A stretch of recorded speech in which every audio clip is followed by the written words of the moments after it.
느헤미야 1장 5절부터 11절까지 같이 읽어보겠습니다. 가로되 하늘의 하나님 여호와 크고 두려우신 하나님이여 주를 사랑하고 주의 계명을 지키는 자에게 언약을 지키시며 긍휼을 베푸시는 주여 간구하나이다. 이제 종이 주의 종 이스라엘 자손을 위하여 주야로 기도하오며 이스라엘 자손이 주 앞에 범죄함을 자복하오니 주는 귀를 기울이시며 눈을 여시사 종의 기도를 들으시옵소서. 나와 나의 아비집이 범죄하여 주를 향하여 심히 악을 행하여 주의 종 모세에게 주께서 명하신 계명과 율례와 규례를 지키지 아니하였나이다.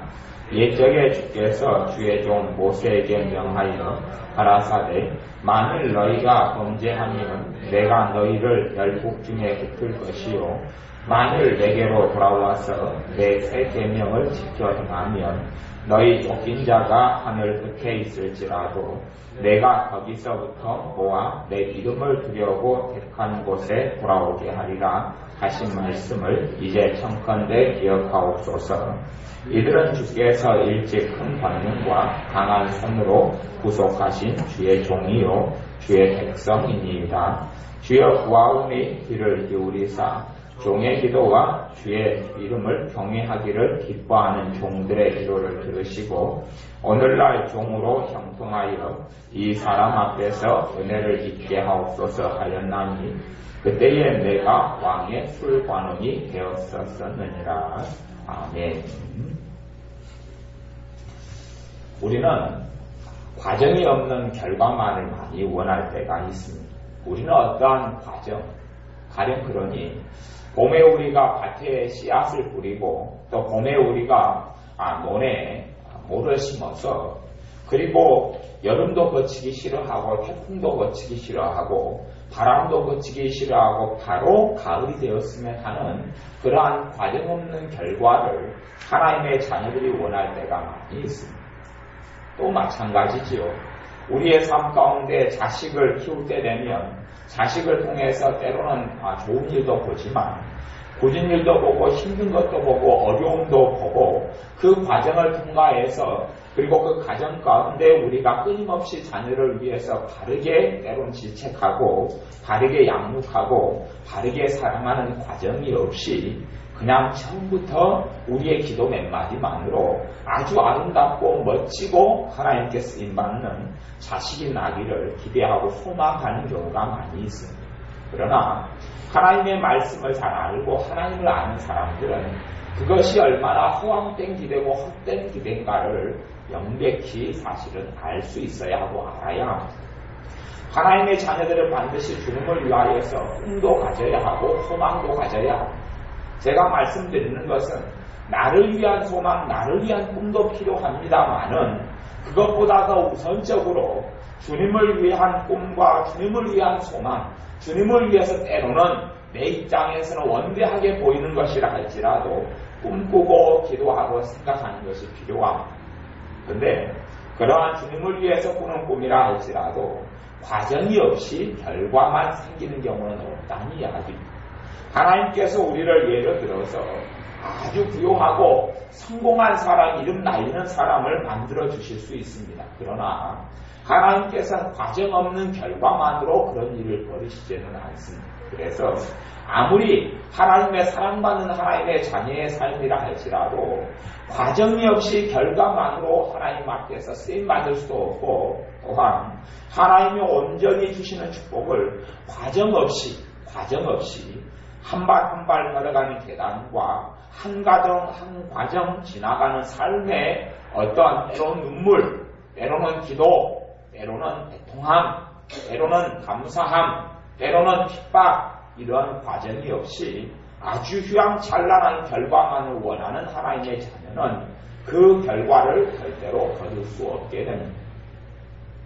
성경을 잘 보면 하나님의 자녀들의 삶 속에 반드시 과정이 있었고 결과가 있었다는 것을 발견하게 됩니다. 하나님께서 아브라함에게 약속의 땅을 제시하고 그의 본토 친척 아버집을 떠나서 하나님이 주시는 약속의 땅으로 보낸 그것이 75살 때입니다. 75살까지 아브라함은 하나님을 섬기는 믿음을 키우고 가집니다. 그리고 하나님께 순종하여서 하나님께 주시는 약속의 땅에 들어갑니다.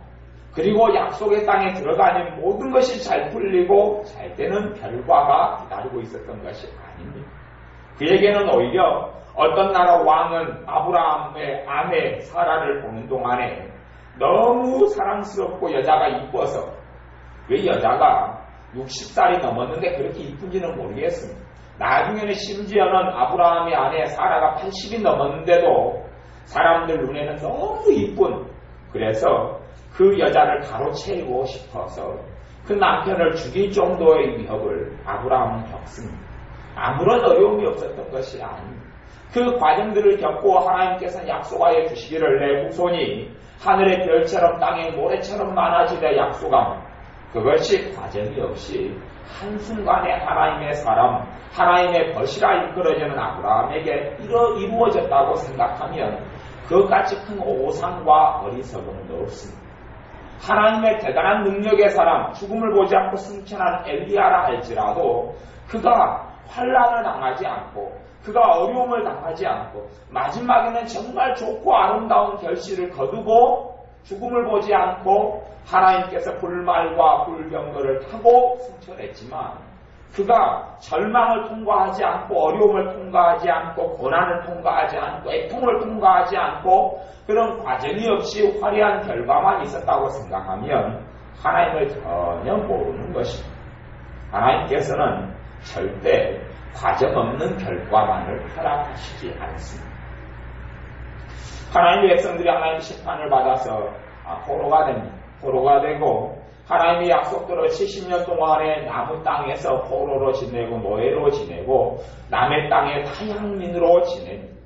그 서름의 시간이 다 70년이 차서 하나님께서는 다른 나라 왕 페르시아 왕 고레스의 마음, 바사 왕 고레스의 마음을 감동시키셔서 하나님의 백성들이 자기의 고향 땅 이스라엘 예루살렘으로 돌아가게 합니다.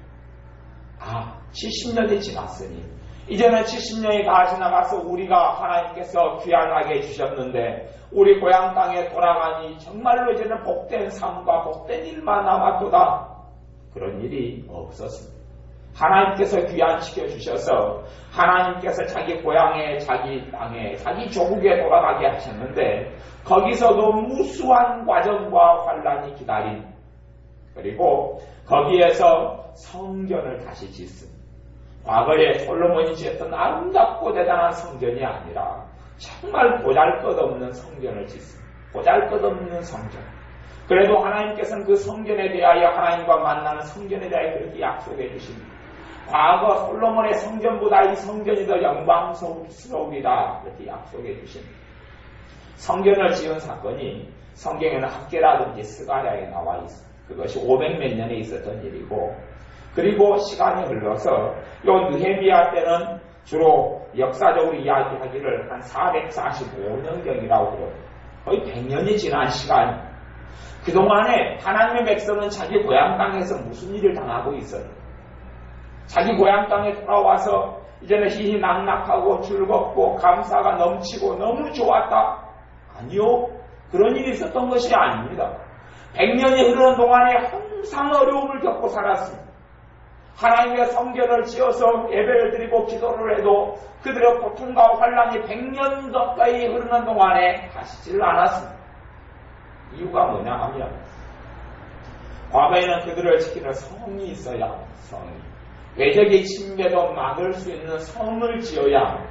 그런데 이들 이스라엘 백성, 하나님의 백성의 원수 민족들의 주변에가 가득해서 자기들을 지킬 수 있는, 자기들을 보호할 수 있는 성을 짓는 것을 방해합니다. 성을 못 지었으니 농사를 짓지요. 그래서 이번 가을에 곡식을 많이 거두어서 내년 1년 동안은 좀 잘 살아볼 수 있겠다 생각하면 주변에 있는 민족들이 한밤중이든 낮이든 창칼을 가지고 와서 다 곡식 농사 이거 다 빼앗아가 버린 누구에게서요? 하나님의 백성들에게서 그렇습니다. 그런 세월을 100여 년 가까이 비참한 세월을 보내며 그리고 하나님의 사람이 등장한 하나님의 사람 어떤 사람이요? 에스라가 등장해서 포로 귀환을 사람들을 모아서 두 번째 포로 귀환을 합니다. 그것이 요 느헤미야가 귀환하기 전에 13년 전에 일어났던 일입니다. 13년 전에 그래서 에스라 성경이 느헤미야 앞에가 있는 게 에스라 성경입니다. 에스라가 성경을 10장 에스라에게 부여된 성경 하나님의 사람 에스라 그러면 성경에 있는 하나님의 사람이고 하나님께서는 모든 것을 한순간에 말씀 한마디로 천지를 창조하시지 모든 것을 능력이 있으셔서 다 이룰 수 있는 분이 하나님입니다. 그런데도 에스라가 두 번째 사람들이 끌고 귀환해도 그들의 고통과 어려움이 13년 동안 가시지를 않습니다. 그들의 애통함이 가시지를 않습니다. 그에 대한 소식을 이 느헤미야가 듣고 하나님께 회개하면서 기도하는 내용이 오늘 읽었던 말씀입니다. 회개하면서 하나님께 기도하면서 하나님 나에게 기회를 주십시오. 나에게 기회를 주시고 하나님을 경외하는 자를 하나님이 불쌍히 여기시듯이 하나님 우리를 불쌍히 여겨주십시오. 그래서 5절에는 1장 5절은 가로되 하늘의 하나님 여호와 크고 두려우신 하나님이여 주를 사랑하고 주의 계명을 지키는 자에게는 언약을 지키시며 긍휼을 베푸시는 주여 간구하나이다. 주님을 사랑하는 자에게 주님께서 언약, 약속을 지켜주신다. 하나님의 약속을 지켜주시고 또한 하나님께서 긍휼을 베풀어 주신다고 이야기합니다. 여러분 여러분이 처녀 시절로 돌아가고 총각 시절로 돌아가서 아리따운 아가씨가 아니면 멋있는 남자가 여러분을 사랑한다고 이야기합니다. 그러면 여러분은 그 상대방이 여러분을 사랑한다는 말을 뭘로 믿을 수 있습니까? 단순히 당신을 보는 순간에 나는 한눈에 반했습니다. 그러니 나는 당신을 사랑합니다. 그 말을 믿을 수 있겠습니까? 사랑한다는 것은 증명되어져야 진실한 사랑은 시간이 흘러야 진실한 사랑이라는 것은 함께 어려움도 지나가야 하고 함께 고통도 지나가야 하고 함께 즐거움도 맛봐야 하고 함께 어려움도 지나는 과정을 통하여 진정한 사랑이라는 것이 입증이 되고 진실한 사랑이 거기에서 빛을 발하는 겁니다. 아무리 자기는 아주 화력이 좋은 장작이라고 큰 소리를 쳐도 겉모양은 장작같이 생겼어도 불 속에 넣어보면 그것이 장작이 아니라 지푸라기였는지 그것이 그냥 소나무 밑에 있는 솔갱이였는지가 결정이 나고 판가름이 납니다. 화력 속에 용광로 속에 불 속에 집어넣어 보면 지금 불 속에서 타고 있는 것이 뭔지가 드러날 수밖에 없듯이 사람들이 하나님 우리는 주님을 사랑합니다 이야기해도 주님은 그것을 믿지 않습니다. 그리고 실제로 한순간에 우리는 주님을 사랑하고 있습니다. 주님은 주님을 사랑하는 자에게 언약을 지키지 아무에게나 주님의 약속을 지키시지 않습니다. 주님을 사랑하는 자에게 언약을 지킵니다. 그건 하나님의 말씀입니다. 주님을 경외하는 자에게 주님은 주님의 언약과 약속을 지킵니다. 아무나에게나 약속을 지키지 않습니다. 여러분이 사기꾼에게 뭘 약속하고 그걸 지킵니까? 사기꾼은 오히려 그 약속이 나를 속여서 한 약속이기 때문에 사기꾼하고 한 것이 오히려 사기꾼을 고발하지 않으면 다행이죠. 하나님 앞에서 우리가 하나님을 경외하고 하나님을 사랑한다는 것은 한순간에 결정되는 것이 아닙니다. 주님을 믿고 섬기고 살아가면서 눈물도 보고 애통도 보고 어려움도 보는 과정들을 통하여 주님은 우리를 보실 때에 너가 정말로 나를 경외하는구나. 너가 정말로 나를 사랑하는구나. 그것이 그때야 사실은 드러나는 경우가 많이 있을 겁니다. 느헤미야 하나님의 사람이 기도합니다. 느헤미야 하나님의 사람이 자기 형제 하나님으로부터 자기의 백성, 특별히 자기 조국이어서 자기 백성이어서 자기 동포여서 느헤미야가 이렇게 간절히 기도하는 건 아닙니다. 그걸 넘어선 것이 있습니다. 그게 뭐냐 하면 하나님의 백성이기 때문에 그렇습니다. 자기 조국이어서가 아니라 또 조국 외를 가지고 애국자도 요즘은 찾아볼 수 없지만 과거 일제시대는 애국자가 한국에는 많이 있었습니다. 근데 애국자여서가 아니라 하나님의 백성, 하나님의 민족, 하나님의 종인 백성들이 고통을 당하기 때문에 느헤미야가 간절히 기도하는 것. 하나님의 백성이 수모를 당하기 때문에 그렇습니다. 하나님의 백성의 수모는 하나님의 수모같이 여겨지기 때문에 느헤미야가 하나님께 기도하는 것. 하나님의 종들이, 하나님의 백성들이 고통을 너무 많이 당하고 있습니다. 그들이 하나님께서 허락하신 그 땅에 포로를 끝내고 돌아갔는데도 성을 쌓지 못해서 후수에게만이 적군에게 모든 걸 다 빼앗기고 약탈당하고 죽어가고 그러고 있습니다. 그것을 듣게 되고 자기 백성, 하나님의 백성들의 고통을 듣고 느헤미야가 자기의 죄와 조상들의 죄를, 열조의 죄를 회개하면서 하나님께 은혜를 달라고 기도하는 것. 그리고 하나님의 은혜를 달라 기도했으면 많은 사람들은 그렇게 생각할 겁니다. 기도해서 응답받았으면 순식간에 예루살렘 성이 자고 일어났더니 지어져 있는 거죠. 알라딘의 램프처럼 쑥쑥쑥 손을 빌려서 집을 내놔라 하니 집이 쫙 당기듯이 순식간에 예루살렘 성이 지어져 있는 과정 없는 결과를 사람들이 원하는 것이 많습니다. 하지만 하나님의 능력은 성벽 정도 못 지켰습니까마는 하나님은 결코 그렇게 역사하시지 않습니다. 그렇게 역사하시는 경우가 없습니다. 여리고 성벽이 전쟁을 통하여 돌무로 무너졌던 것은 유명한 사건이지만 그건 특별한 일이지요. 그렇지 그것이 항상 일어났고 생겼던 일은 아닙니다. 그들은 믿음으로 여리고성을 돌았고 무너졌지만 믿음 이전에 믿음은 하나님의 약속에 대한 믿음이니 하나님의 약속이 먼저 있었죠. 너희가 여리고성을 돌면 무너지리라는 약속을 가지고 그걸 믿고 돌았던 것이지 하나님의 약속이 전혀 없이 무조건 무대포로 돌면 무너질 거라고 여리고성을 돌았던 건 전혀 아닙니다.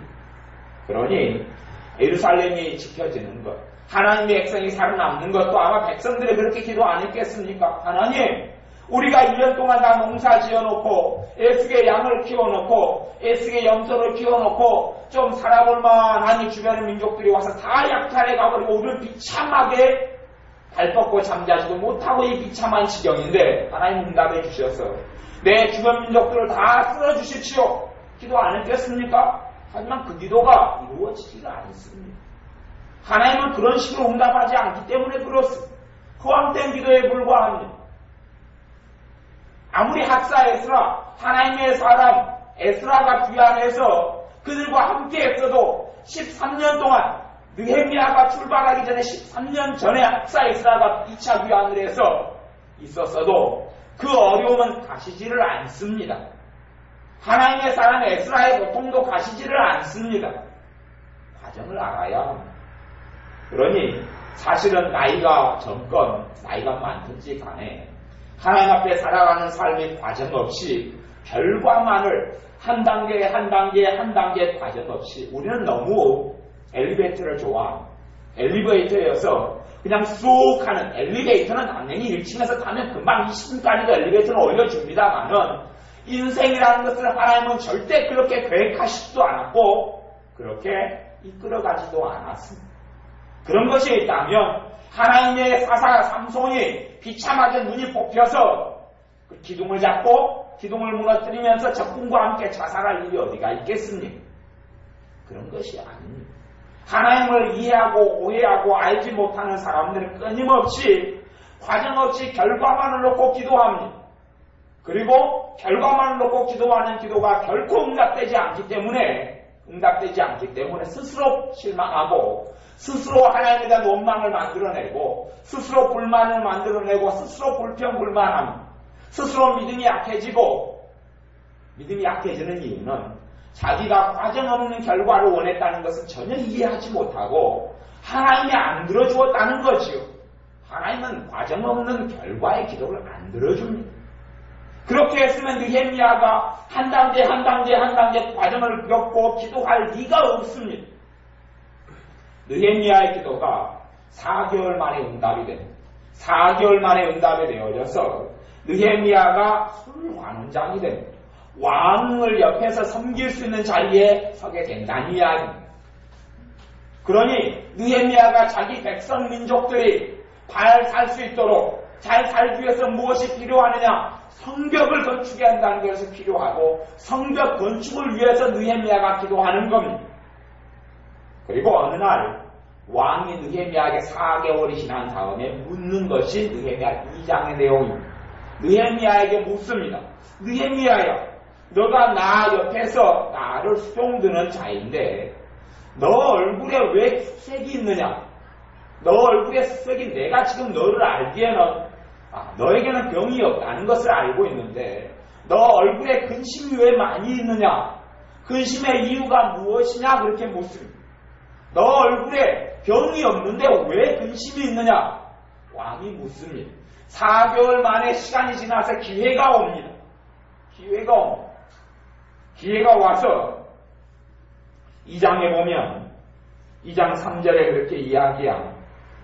2장 3절에 왕께 대답하되 왕은 만세수를 하옵소서. 나의 열조의 요실 있는 성읍이 이제까지 황무하고 성문이 소화되어 싸우니 내가 어찌 얼굴에 수색이 없으리까? 왕이 그때 묻습니다. 내가 무엇을 하여 줄까 하고 왕이 내게 이르시되 그러면 너가 무엇을 원하느냐 하시기로 내가 곧 하늘의 하나님께 묵도하고 왕이 너가 무엇을 원하느냐 그러면 우리는 과정 없는 결과를 원하면 아마 그럴 겁니다. 우리 예루살렘에 성벽을 하나 지어주십시오. 이 왕은 세계에서 가장 큰 대제국의 황제입니다. 그러니 성벽을 짓는 것쯤은 일도 아닙니다. 우리는 그렇게 요청했을지도 모르겠습니다. 과정 없는 결과를 느헤미야가 원했다면 왕이여 성벽을 지어주십시오. 아니면 하나님 왕의 마음을 감동시키셔서 내 민족 내 백성의 성벽을 예루살렘의 성벽을 짓도록 감동시키소서 그렇게 기도했을 겁니다. 느헤미야가 내 민족의 성벽을 지어주소서 왕에게 했다면 느헤미야는 그 자리에서 참수됩니다. 그 자리에서 죽습니다. 믿음이 너무 좋아서 하나님과 다른 믿음을 가지는 사람은 그렇게 이야기하고 있어 죽었을 겁니다. 다 그렇게 죽습니다. 하나님을 보호해 주실 것이다. 하나님은 그런 방식의 역사를 안 합니다. 하나님은 그런 방식의 역사를 안 합니다. 내가 땀을 흘리지 않고 내가 애쓰지 않고 내가 수고하지 않고 거두게 하시지 않습니다. 하나님은 내가 눈물 흘리고 내가 수고하고 내가 땀을 흘리고 내가 피땀을 흘리고 내가 대가를 치르지 않고 거두게 하시지 않습니다. 하나님을 너무 모르는 사람들이 그리스도인이 많습니다. 하나님을 너무 모릅니다. 전혀 모릅니다. 알지를 못합니다. 그러니 그런 사람들은 왕이여 당신이 우리 민족의 성벽을 지어주셔서 그러면 왕이 저자의 목을 칼로 쳐라 죽여버립니다. 하나님이 마음을 지켜주실 거라고요? 왕의 마음을 감동시켜주실 거라고요? 아니요. 택도 없는 이야기. 하나님이 그런 방식 역사를 안 하는데요. 하나님이 역사하시는 방식과 맞춰가지 않으면 안 되는 거지요. 그러니 그걸 맞추려고 내가 너에게 무엇을 해줄고 왕이 요청 물으니 느헤미야가 그 자리에서 기도하는 겁니다. 4절에 보면 내가 곧 하늘의 하나님께 묵도하고 거기서 하나님의 지혜를 구합니다. 말을 잘못하면 자기만 죽는 것이 아니라 그 나라에 남아있는 자기 백성들도 같이 어려움을 당합니다. 그래서 하나님의 지혜를 구하는 겁니다. 그래서 느헤미야가 그렇게 왕에게 요구하죠. 5절에 왕에게 구하되 왕이 만일 줄게 하시고 종이 왕의 목전에서 은혜를 얻어 싸우면 나를 유다 땅 나의 열조의 요실 있는 성읍에 보내어 그 성을 중건하게 하옵소서. 내가 가서 성을 쌓겠습니다. 내가 가서 내 백성의 내 민족의 내 조상이 묻혀있는 그 묘실의 성을 쌓겠습니다. 왜 열조를 조상들을 자꾸 들먹이냐 하면 이 나라 사람들도 조상이 묻혀있는 묘는 귀하게 여겼기 때문입니다. 느헤미야에게는 조상의 묘가 귀했던 것이 아닙니다. 하나님의 살아있는 백성들이 귀했던 겁니다. 하나님의 백성들이 핍박을 당하고 고통을 당하는 것이 안쓰러웠던 겁니다. 그런데 왕에게 있는 그대로 내 민족 내 백성이 핍박을 당해서 성을 쌓아야 되겠습니다 하면 그 자리에서 느헤미야는 죽습니다. 그러니 지혜롭게 하나님의 지혜를 얻어서 조상을 들먹이는 것. 그래? 너 조상의 무덤들이 있는 데가 위태롭고 안 좋다고? 그리고 왕은 이해합니다. 그리고 왕이 그래? 조상의 묘들이 어렵고 조상의 묘들이 무너지고 그러면 안 되지. 그러면 내가 무엇을 해줄꼬? 그러니 내가 가서 성을 쌓겠습니다. 그러는 것.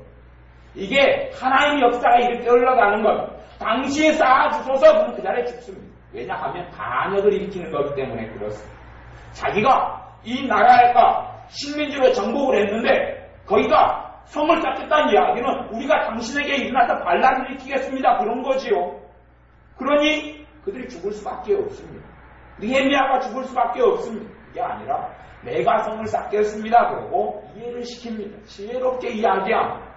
그리고 왕이 또 무엇을 해줄까 할 때 왕이 왕에게 필요한 것들을 달라고 그럽니다. 필요한 것들을 달라고. 왜냐하면 성을 쌓을 때 되면 재료가 필요하잖아. 돌도 필요하고 돈도 필요하잖아. 왜? 민족들은 다 가난하고 거지 같은데 어떻게 합니까? 그러니 하나님께 지혜를 구하여서 필요한 것들을 좀 달라고 그렇게 합니다. 왕 당신이 쌓아주소서가 아니라 왕이 아니라 느헤미야가 쌓아야 됩니다. 사실은 또한 근원적인 문제가 있습니다. 느헤미야가 가야 되는 근원적인 문제가 있습니다. 이 백성들이 하나님의 백성들의 신앙이 같이 무너져 있던 겁니다. 하나님의 백성의 신앙이 함께 무너져 있어서 사실은 하나님의 축복의 역사를 거두지 못한 것, 성벽이 무너진 것은 사실은 이 당시에 있는 하나님의 백성들의 신앙이 무너져 있는 것. 그런데 그들은 생각하기를 자기들의 신앙은 너무 좋다고 생각하고 있었죠. 그리고 항상 고통을 당하니 자기들은 전혀 문제가 없고 하나님만 문제가 있는 거죠. 사실은 느헤미야가 하나님께 느헤미야를 보내는 것은 성벽의 문제 이전에 하나님의 백성들의 무너진 신앙을 수축하는 문제가 큰 문제입니다. 그 백성들의 신앙이 무너져 있어도 13년 전에 하나님의 사람 에스라가 갔는데도 에스라가 그들의 신앙을 일으키지를 못합니다. 에스라가 그들의 신앙을 일으키지를 못합니다. 에스라 또한 부흥운동이 느헤미야가 가서 탄력을 받고 느헤미야가 가서 보조를 해주고 느헤미야가 가서 권위를 행사함으로 참다운 부흥운동이 일어납니다. 그러니 느헤미야가 가는 것은 영적인 부흥, 먼저 그들의 신앙을 수축하는 것, 또한 성벽을 쌓아서 그들의 안전을 꾀하는 것, 두 가지가 같이 다 공존합니다. 그리고 이제 가서 재료를 다 가지고 가서 군사를 데리고 갑니다. 데려가서 느헤미야가 그렇게 우리는 나왔으면 좋겠습니다. 갔더니 사람들이 환영하더라. 느헤미야 총독이 오셔서 총독의 권한을 줍니다. 그 땅의 최고의 권한을 왕이 줍니다. 총독의 권한이죠. 총독이 오셨습니까? 그리고 느헤미야 총독이 내가 돌을 가지고 왔노라. 이제는 성벽을 쌓아라. 그래서 성벽이 다 쌓였다. 그리고 하나님의 백성도 행복하게 잘 살았더라. 그렇게 끝나기를 우리는 생각하고 원합니다만은 하나님을 너무 모르는 것, 그런 과정 없는 결과만은 결코 일어나지 않습니다. 그걸 가르쳐 주시려고 성경의 느헤미야서가 장황하게 있는 것, 마찬가지로 다른 하나님의 사람들의 기록들이 인생의 삶의 여정들을 통하여서 그래서 결과물을 얻는 것이 나옵니다. 그러니 우리가 우리 인생에 대해서 꿈을 가지고 있어도 그 꿈이 하나님께서 원하신 합당한 꿈이면 그 꿈에 대한 대가를 치루어 가는 과정을 통해서 그 꿈은 반드시 이루어질 겁니다. 그런데 허황된 꿈을 가지고 있고 또한 내가 대가를 치르려 하지 않으면 결코 이루어지지 않습니다. 또한 내 인생에 대한 하나님의 합당히 여기시는 꿈만이 아니라 하나님을 위해서 내가 무엇을 할고 하는 하나님을 위한 꿈도 꾸어야 합니다. 그런데 하나님을 위해서 하려는 바른 열망과 바른 소망이 있다 할지라도 과정을 통과하지 않고 대가를 치르지 않으면 아무런 일고의 가치가 없습니다. 이루어지지 않습니다. 그러니 느헤미야가 갔더니 만사 형통하였더라. 왜 응답받아왔잖아요. 왕이 보냈잖아요. 또한 총독이라는 질고 높은 지위를 가지고 금이 환영합니다. 금이 환영해 군사들을 데리고 갑니다. 무수한 목재와 석재를 가지고 갑니다. 재물을 가지고 갑니다. 권력을 가지고 갑니다. 이제 만사 형통하였더라. 아니요. 하나님의 역사는 2장에 보면 2장 11절 12절에 그렇게 나옵니다. 2장 11절 12절 같이 읽습니다. 내가 예루살렘에 이르러 거한 지 3일에 내 하나님이 내 마음을 감화하사 예루살렘을 위하여 행하게 하신 일을 내가 아무 사람에게도 말하지 아니하고 밤에 일어나 두어 사람과 함께 나갈새 내가 탄 짐승 외에는 다른 짐승이 없더라. 하나님이 감동합니다. 하나님이 감동해서 예루살렘을 위하여 행하게 하신 일을 이 지금 성벽을 건축하러 왔다는 사실, 성벽을 건축하러 왔다는 사실 숨기라는 겁니다. 하나님이 안 숨겼으면요? 그러면 내가 지금 성벽을 건축하고 왔노라 왕의 명을 받아서 너희들이 거할 적군으로부터 지킬 성벽을 건축하러 왔노라 그렇게 무슨 일이 벌어지냐고요? 다 끝납니다. 판이 다 끝납니다. 다 끝나고 아마 느헤미야 정도는 암살당해 죽습니다. 하나님이 지켜줄 거라고요? 아니요. 그런 일은 없습니다. 하나님을 너무 모르는 거지요. 과정을 하나님의 인도를 따라서 하나님 앞에서 행하지 않으면 결과는 듣지 못합니다. 너무 자기들이 내가 하나님 앞에서 바르게 해야 될 것을 전혀 생각하지 않고 우리는 허황된 기대와 허황된 꿈만 꿉니다. 하나님이 살아계시다는 건 내가 알지요. 하나님 살아계시다는 건 우리가 믿지요. 하나님의 살아계신 것 때로는 병도 고쳐주시고 기도는 응답하신 하나님을 만나죠. 그래서 더 허황된 꿈을 꾸는지 모르겠습니다. 더 허황된 꿈을 꾸고 더 황당한 생각을 하고 스스로 그렇게 열심히 기도하다가 1년 2년 지나도 이루어지지 않으니 스스로 믿음을 좁게 세웠다가 이상한 믿음인데 스스로 믿음을 무너뜨리고 원망하고 한탄하고 주저앉고 그저 그런 신앙인으로 살다가 인생을 마칩니다. 왜요? 대가를 치르지 않기 때문에 그렇습니다. 땀을 흘리지 않기 때문에 그렇습니다. 수고하지 않기 때문에 그렇습니다. 하나님의 감동해 주신 대로 비밀히 행함. 왜냐하면 너무나 적군들이 많기 때문에 그렇습니다. 심지어는 하나님의 백성 안에 들어왔는데 하나님의 백성 안에 지도자들이 이미 다 간첩들입니다. 하나님의 백성들의 지도자들이 이미 다른 사람의 뇌물에 포섭이 되어 있고 다른 사람에게 다 넘어간 간첩들입니다. 그러니 느헤미야가 진실을 다 밝히게 되면 큰일이 벌어집니다. 암살을 당하는 건 그냥 기본적인 겁니다. 그 안에 믿을 수 있는 사람이 없는 거예요. 뇌물에 돈에 다 하나님 백성의 지도자들부터 다 넘어가 버리고 만 겁니다. 그러니 도대체 누구를 믿을 수 있단 말입니다. 그런데 느헤미야는 그런 사정을 모릅니다. 누구는 압니까? 하나님은 알고 계시죠. 그래서 하나님께서 숨기라는 겁니다. 3일 동안 숨기고 있습니다. 3일 동안 숨기고 현지 작사에 나섭니다. 몰래. 그것도 몰래. 총독이 몰래. 이것이 하나님의 감동입니다. 그리고 성을 본격적으로 조금 있다가 성을 쌓습니다.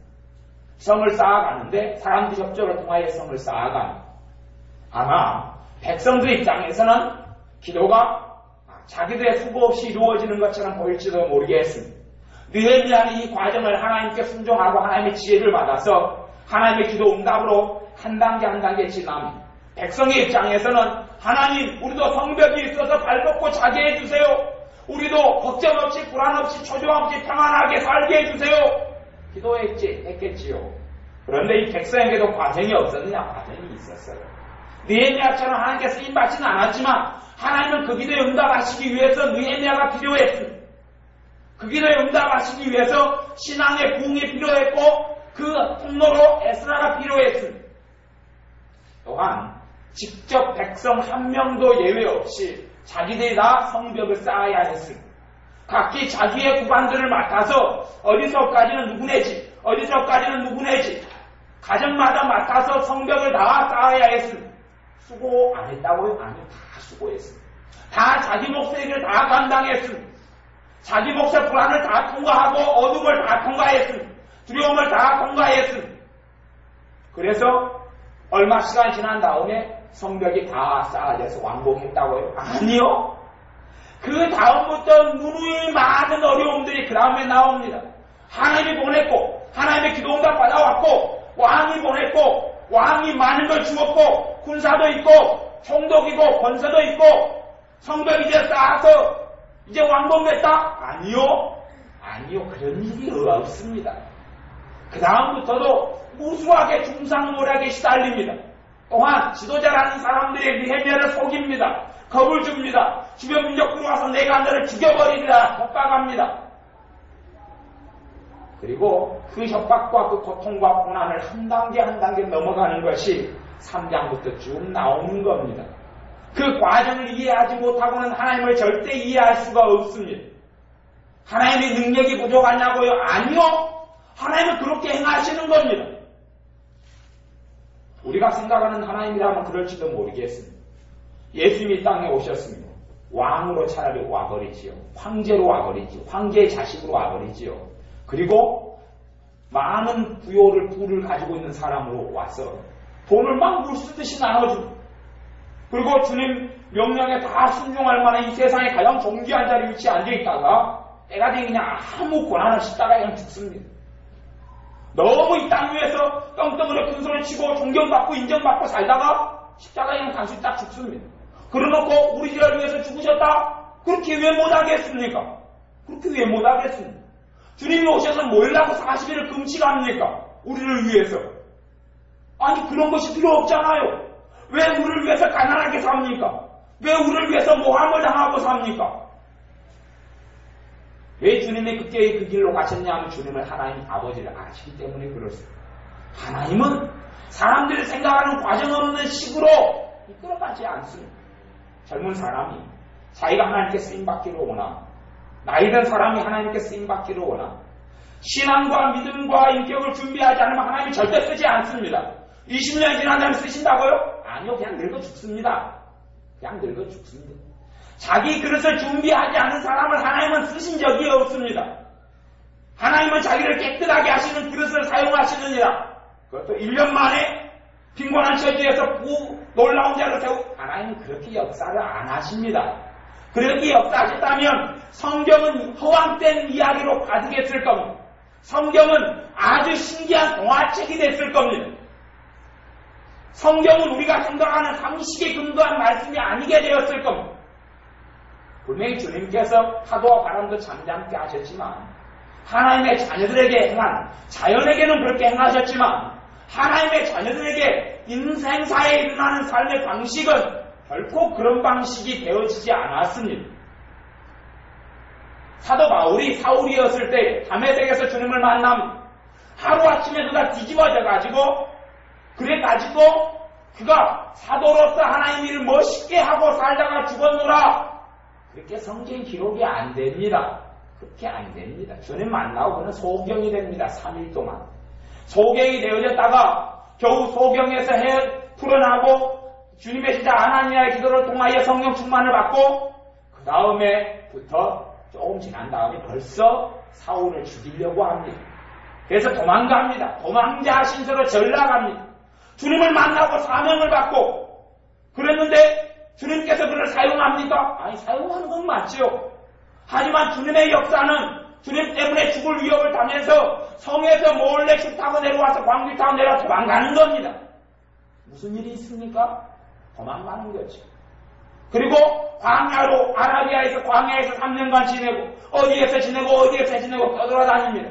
그리고 하나님께 쓰임받게 되기까지 여러 과정들을 단계들을 지납니다. 그 과정 속에서 사도 바울의 믿음은 탄탄해지고 환난 속에서 결코 주님을 부인하지 않고 배반하지도 않고 그 믿음을 성장해가고 주님을 사랑해가고 주님을 경외해갑니다. 어느 때에 주님께서 안디옥 교회로 부르셔서 안디옥 교회에서 사역을 시킵니다. 그리고 그 사역이 인정받아서 그 다음에야 사도로 보내는 겁니다. 과정 없이 그냥요? 아니요. 그래서 많은 믿는 사람들이 하나님께 쓰임받지 못하고 인생을 떠나는 이유가 그렇습니다. 아무도 눈물을 흘리려 하지 않기 때문에 그렇습니다. 아무도 과정을 통과하지 않기 때문에 그렇습니다. 아무도 대가를 치르지 않기 때문에 그렇습니다. 원하는 건 그저 행복이요, 그저 평안이지. 그렇게 기도하는 사람이 있습니까? 성경에 너희는 게으르지 말고 부지런하여 주를 섬기라 그랬지요. 주님, 나가 그냥 많이 수고하지 않아도 많이 거두게 해주십시오. 그렇게 원하는 사람은 많아도 주님, 부지런하여 주님을 섬기라 그랬지 내가 부지런케 되게 해주십시오. 저도 그래서 그 말씀 생각하고 회개를 하고 있는 중입니다. 그래 기도를 해서도 부지런케 해주십시오 기도하고 아니 부지런하게 주를 섬기라 그랬는데 주님 내가 조금만 한개 노력해도 다시 거두게 해주시고 평안하고 좀 더 게으름 뛰어도 잘 먹고 잘 살게 해주세요. 그렇게 기도하고 원하지. 아니 주님은 부지런하여 주님을 섬기라 그랬는데 전혀 주님하고 우리하고 원하는 게 틀리다는 이야기. 전혀 틀리지. 우리는 과정을 거치지 않으려 합니다. 우리는 시간 대가를 치르지 않으려 합니다. 그것은 틀린 거죠. 그래서 하나님께 쓰시는 삶도 드문 것이고 하나님의 자녀 속에 놀라운 성령의 역사도 드문 겁니다. 희생하지 않으려 하죠. 헌신하지 않으려 하죠. 하나의 미랄이 내 가정에서 내 자녀들을 위하여 인생 속에 삶 속에 하나의 미랄에 대해서 썩어져 죽으려 하지는 않지요.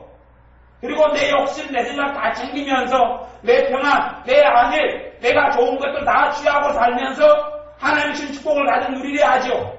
그런 게 성경에 어디 있습니까? 그 66권 가운데 하나님이 그렇게 했던 약속이 하나라도 어디가 있습니까? 하나도 그런 내용이 하나님 말씀에가 없습니다. 없는데 왜 그렇게 대부분의 믿는 사람이 살아가느냐? 그렇게 믿고 싶은 거죠. 그렇게 믿고 싶어요. 그래서 성경도 그런 게 많이 있을 거다라고 스스로 착각하고 스스로 믿고 살아가면 얼마나 허황됩니까? 지금 젊은 사람들 믿는 사람이 많이 있어. 우리나라도 그래도 믿는 사람이 많은 나라이기 때문에 젊은 사람 많이 믿습니다. 20살, 22살, 23살, 25살 주님을 위해 살고자 하는 사람은 많습니다. 그런데 주님께 쓰임받는 사람 별로 없을 겁니다. 왜 젊은 사람들은 대가를 치르지 않기 때문에 그렇습니다. 주님을 위해서 피도 흘리지 않고 주님 때문에 땀도 흘리지 않고 수고하지도 않고 애쓰지도 않습니다. 노력하지도 않고 발버둥 치지도 않습니다. 과정을 통과하지 않습니다. 주님은 한 과정을 지나게 하는데 허황되게. 그래서 그런 사람들이 구하고 기도하는 것이 주로 기도원에 가서 은사를 구합니다. 당연히 은사는 구해야 합니다. 하나님은 은사가 왔다 해서 어떤 것이 허황되게 그냥 그런 일이 없습니다. 은사가 와도 하나님의 은사가 와도 내 삶이 놀라운 상황으로 뒤집어지고 엎어지고 변화된다? 그런 일은 없습니다. 그런데 허황된 사람들이 이제 신앙 안에서 은사와 하나님의 능력을 계속 처리하고 구하는 능력이 오고 은사가 오면 대단하게 될 줄로 알고 그러니 제가 아는 어떤 목사님이 40일 금식기도해서 하나님께 병 고치는 은사를 받았어요. 병 고치는 은사를 주셨어요. 신기한 암병들이 많이 치료되고 고쳐졌어요. 그분의 병 고치는 은사를 통하여 신기한 부흥회하고 집회 때마다 신기한 하나님의 기적들이 많이 일어났습니다. 그러니 그분이 40일 금식기도를 해서 하나님께 대단한 병 고치는 은사를 받았으니 이제는 완전히 그냥 뻥뻥 뚫린 대로를 걸어갔겠구나. 아니요. 그분 지금 목회 안 합니다. 다 망했습니다. 신기한 병 고치는 은사를 받았으니 이제는 뻥뻥 대로구나. 착각하지 마십시오. 그런 건 없습니다. 오히려 그걸 받기 전보다 더 비참함 속에 들어갔습니다. 왜냐하면 하나님의 능력과 권세를 가지고 자기가 돈 벌어먹기 위해 살았기 때문에 그렇지. 오히려 하나님의 심판과 징계 속에 들어가 버렸지. 그렇지. 능력과 은사를 받았으니 이제는 우리나라에 알아주는 사람이 됐겠네. 정말 영광을 가진 사람이 됐겠네. 아니면 목사님이 큰 교회에 그냥 대단한 교회 목사님으로 촉정됐겠네. 아니요. 그 은사와 능력도 하나님이 다 거둬갔고 교회도 망했고 그리고 비참한 지경에 처했습니다. 그렇게 하나님을 너무 모르는 소식이죠. 그러니 사실 지금도 큰 교회 기도원에 가면 그렇게 기도하는 사람을 자주 만나면 하나님 능력을 주십시오. 은사를 주십시오. 그걸 구하는 것은 지극히 말씀대로 맞는 겁니다만은 그렇게 구하는 이유가 과정 없이 결과만 구하려고 그렇게 얻는 사람은 그래서 받는 은사와 하나님께 얻는 능력을 받았다 할지라도 비참한 받기 기다리고 있지 않습니다. 왜냐하면 대가를 치르지 않고 자기가 자기의 신앙을 준비하지 않고 자기가 자기의 믿음을 준비하지 않고 땀을 흘리지 않고 수고하지 않고 애쓰지 않고 그리고 열매를 거두려고 하기 때문에 그렇습니다. 나중에 느헤미야가 성을 쌓을 때 되면 백성들의 한 손에는 성 쌓는 연장을 들고 하나님이 준 지혜가 그렇습니다. 하나님이 적군에 가서 나 지켜준다. 너희는 가만히 있어도 성만 쌓아라. 적군에 가서 지켜주리라. 그렇게 믿고 싶죠. 우리는. 하나님은 그게 아니다는 거지요. 파수꾼 세워라는 겁니다. 밤새워서 적군을 지켜라는 겁니다. 그리고 적군이 나타나면 종 울려서 실로 보내라는 겁니다. 그리고 낮에 성벽을 쌓을 때도 한 손에는 연장을 들고 한 손에는 창칼을 들라는 겁니다. 한 손에는 창을 들고 칼을 들고 한 손에는 연장칼을 들고 성벽을 짓습니다. 그렇게 하라는 거죠. 하나님 역사는. 하나님이 다 지켜줄 겁니다. 우리는 발벗고 자면 하나님이 다 지켜주겠죠? 아니요. 다 죽습니다. 다 죽어요. 그러니 사람들이 얼마나 허황되게 상식이 없이 말씀을 모르게 하나님이 끌어가는 과정을 얼마나 모르는지 모르겠어요. 성벽에 다 싸가지 나오면은 이스라엘 백성이 무너질 때 신앙을 일으킵니다. 신앙을 일으킬 때도 사람들이 얼마나 악한지 위에 내려와 사람들 자꾸 막 머리털을 자꾸 뜯어버리고 죽일로만 뜯어버리니 엎어뜨리고 뜯고 옷을 찢고 수염을 뽑아버리니 그런 일을 통해서야 하나님 백성 정신을 조금 차립니다. 그런 과정을 통해서 교회가 세워지고 하나님의 백성들이 신앙 안에 바르게 세워집니다. 그것도 다 과정이 아니고 백성들이 그래도 중심에서 하나님을 섬기는 것에서 바로 돌아오지도 않습니다. 그러니 성벽 하나 건축하고 성벽을 통하여 백성들이 발벗고 자기는 시작하는데 그 과정이 없이 그런 결과만 얻었다고 생각하면 안 됩니다. 무수히 많은 험복을 통과했고 고생을 통과했고 그때마다 하나님의 인도를 받았고 하나님의 지혜를 받아서 그 과정을 통과했고 결국은 성벽을 쌓고 발벗고 자게 되었습니다. 발벗고 잔 다음에 다 끝난 건 아니고 그들의 믿음이 다시 점검돼야 했고 그들의 신앙이 바르게 점검돼야 했고 그래서 회개운동이 다시 일어났습니다. 그러니 우리의 삶 가운데서도 결코 과정 없는 결과만을 원하는 후황된 사람이 되어서는 안 됩니다. 그대로 심으면 그래서 믿음 가운데 신앙 가운데 하나님은 인내를 요구합니다. 너희 인내를 온전히 이루라. 너희 인내를 온전히 이루라. 믿음도 믿음의 인내 이야기합니다. 믿음에는 인내가 있어야지 그 참다운 믿음으로 증명돼. 한순간에 오늘 저녁에 믿습니다 아침까지 했더니 이루어졌다. 아니요. 3년, 5년, 10년, 20년 아브라함처럼 25년 그렇게 흘러갈는지 모르겠습니다. 하지만 하나님은 하나님 말씀대로 약속대로 내가 믿는 그 약속을 이루어 주십니다. 하지만 이루어지는 과정은 이루어지는 결과물은 하나님 인도를 따라가는 과정을 통해서 열매를 맺게 해주십니다. 그러니 우리가 그런 하나님을 잘 알고 바르게 경외하며 하나님을 사랑하고 섬겨야 합니다. 기도하겠습니다. 아버지 하나님, 우리가 하나님을 바르게 알기를 원합니다.